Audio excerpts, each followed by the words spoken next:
Okay, welcome to Nation Builder for GOP counties, and this is a supplemental lesson. We're going to learn a little bit about massaging voter data for import into Nation Builder, and sometimes there's quite a bit that we have to do before we actually want to import into Nation Builder.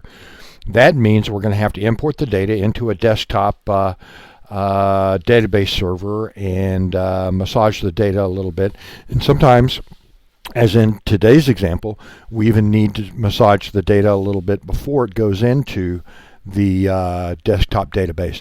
Today we're using Postgres, and we have a file from the county clerk that we're going to take a look at.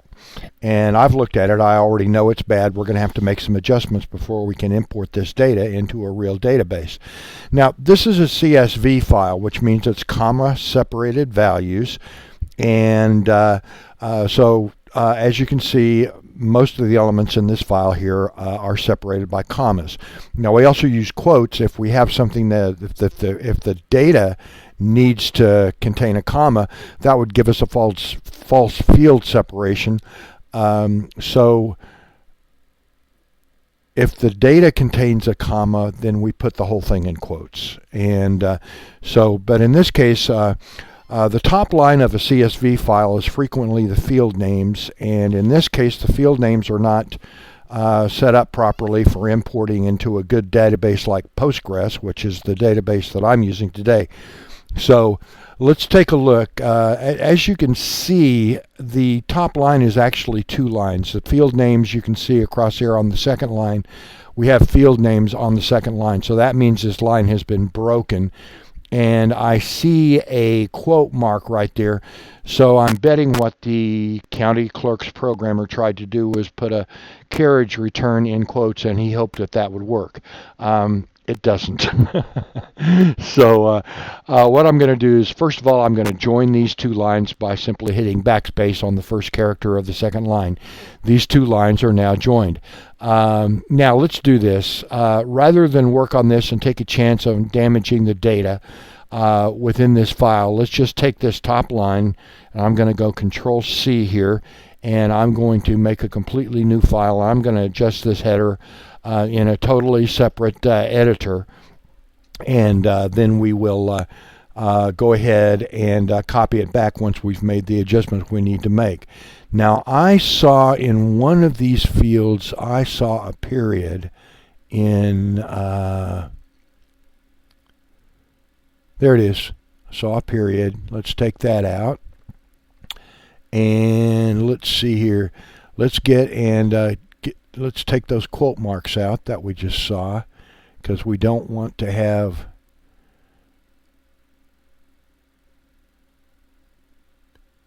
just don't want to have field names within quote marks.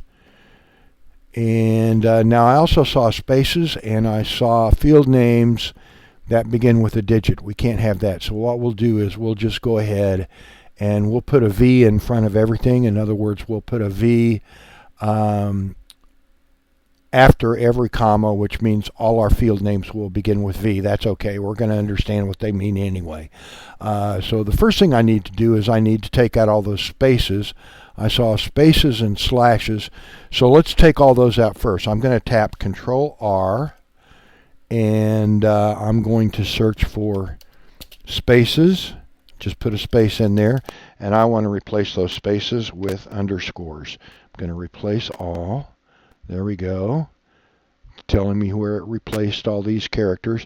And then also I want to search on slashes and replace those with underscores as well. Now we're about ready to copy our line back, but I do still need to take these field names that begin with numbers, like this is a field name here between these two commas, and as you can see, it starts with a number. In very serious database software, you can't have a field name that begins with a number. So I'm just going to tell it to look for all the commas and replace it with a comma followed by a V.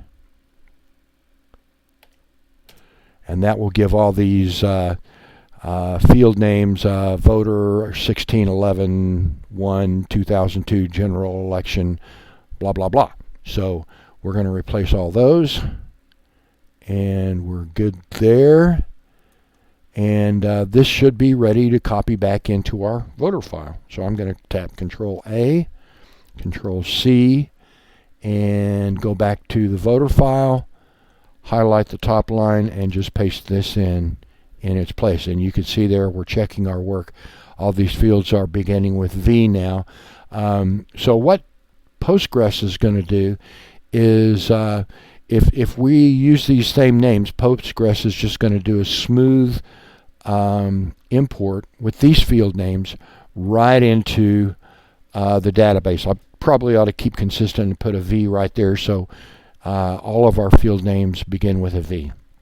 Now, I can, since I have the proper field names separated by commas, I can just go ahead and turn this into a SQL statement and use this to create my SQL table.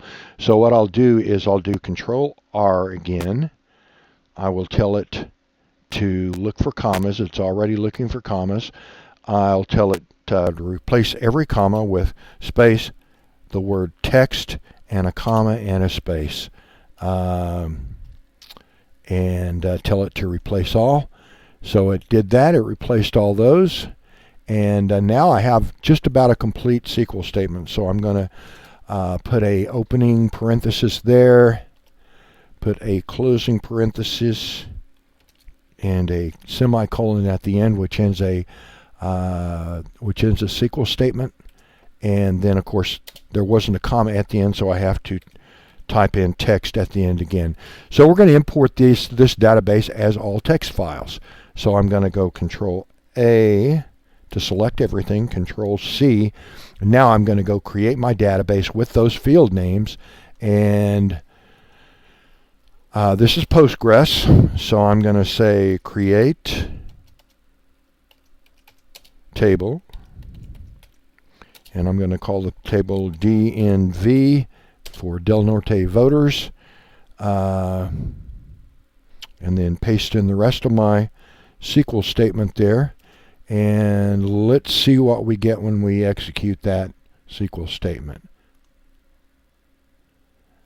Executed successfully, no problem. We've got our database table now.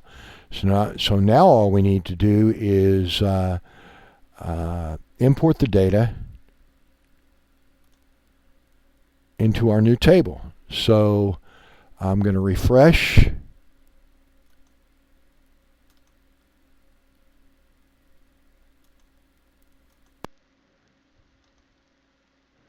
There's my new table. And so I'm just going to right click on that table, tell it I want to import, and I will go to my directory where that file has been sitting. Did I save that file? Let's make sure. Nope, I didn't. So I need to save my changes there. Let's make sure that we're saving it as a UTF-8 file with carriage returns. I'm going to convert the file and then save it. There we go, it's saved. So now I'm going to browse to that. Downloads. And there's my voter file right there. I'm going to open that. And it's in CSV format, as I explained earlier. And the file name itself says it's CSV, .csv. And we're going to tell it's UTF format. Columns, they're all there. Miscellaneous options, it does have a header. We just edited that. The delimiter is a comma like we would expect in a comma separated values. The quote, as I explained earlier, is a quote mark. We don't have anything escaped in the file. I do want to set my null option, so I use a null character when I have a null value. So I think that's all the settings we need. Let's try importing that.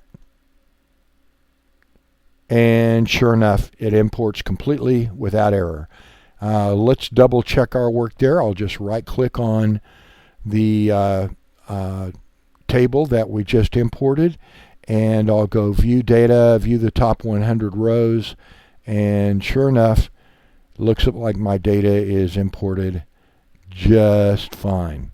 So now that our data is in, let's do another query hang on here. I want to find out what we call party name because we're going to query on party. Okay, it's called vParty. Okay, so we'll query on that, and the value we're going to look for is we're going to look for the Republican voters with email addresses. So let's bring up our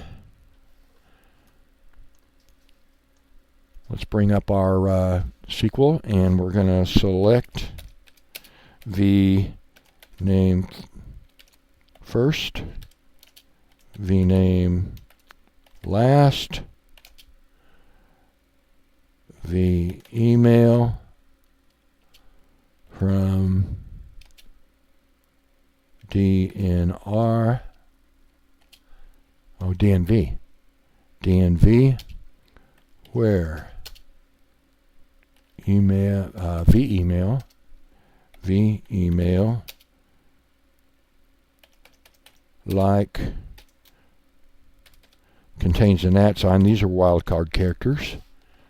Contains a net, where vmail contains an @ sign, and vParty equals REP.